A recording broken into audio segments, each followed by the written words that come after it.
belangrijkste nieuws uit Curaçao in het Nederland. Access Journaal, vers van de pers.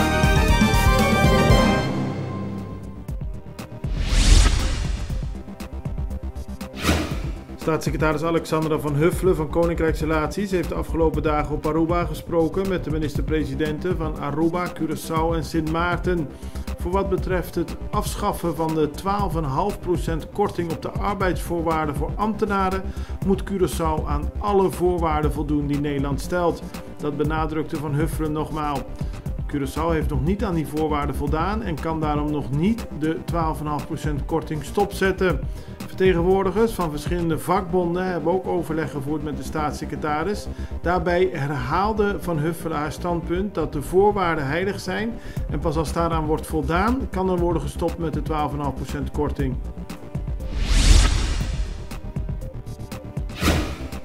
Bij een gezamenlijke persconferentie hebben de minister-presidenten van Curaçao, Aruba en Sint Maarten samen met staatssecretaris Alexandra van Huffelen benadrukt dat er sprake is van goed overleg. Maar er kon gisteren tijdens de persconferentie weinig concreets op tafel worden gezet. Ook werd duidelijk dat Nederland nog steeds verschilt van mening met Curaçao, Aruba en Sint Maarten over de invulling van het Caribisch Orgaan voor Hervorming en Ontwikkeling COHO. Hierover zal in de komende maanden verder gesproken worden. Na Colectra, nós toma tempo para servir ora com mais de comunibo. Llama-nos centro de cliente na telefone 0800-035 de jaluna para Jabierne voor die setor de mente te com setor de noite para turno serviço nan of patrão cita. Se você tracita para Chasabra, também por hora.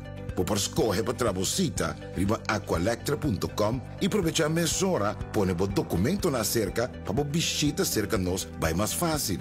Sim, a Colectra su centro de cliente wordt klaar para servir na momento que você comini abo.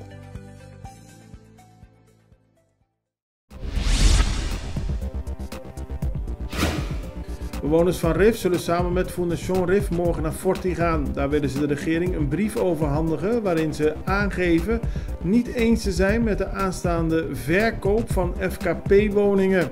Als gevolg daarvan zouden zij uit hun huizen moeten worden gezet en de bewoners willen dat dat niet gebeurt. Daarom zullen ze de regering vragen dit proces stop te zetten. Bij een vechtpartij in de gevangenis SDKK is gisteren een man ernstig gewond geraakt. Gabi Alberto werd gestoken in zijn been en moest met spoed naar het ziekenhuis worden gebracht. Alberto zit vast voor een gevangenisstraf van 20 jaar voor de moord op Gencio Feller in september 2019 op de Caracas Bayweg. Momenteel wordt onderzocht hoe de ruzie heeft kunnen ontstaan en wie ervoor verantwoordelijk is.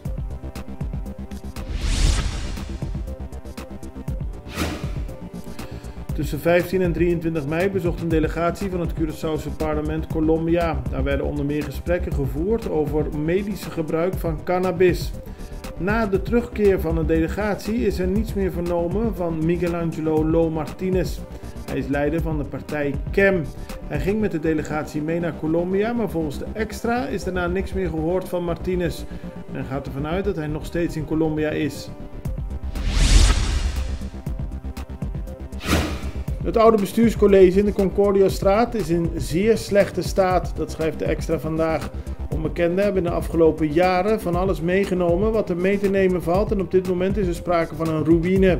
Minister van Verkeer, Vervoer en Ruimtelijke Planning, Charles Cooper, zegt dat de situatie zeer te betreuren is en hoopt dat er een oplossing kan worden gevonden voor het oude gebouw. In België is een 27-jarige man veroordeeld tot 36 maanden cel voor het smokkelen van cocaïne. De man kwam aan op de luchthaven van Zaventem met een vlucht vanuit Curaçao. De Curaçaoenaar werd door de douane apart genomen voor een scan omdat hij geen urinetest kon afleggen. Daar bekende de man dat hij 75 bolletjes cocaïne had geslikt. De bolletjes hadden een totaalgewicht van bijna 2 kilo.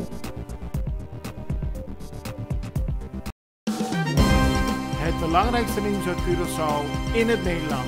Access Journaal, vers van de pers.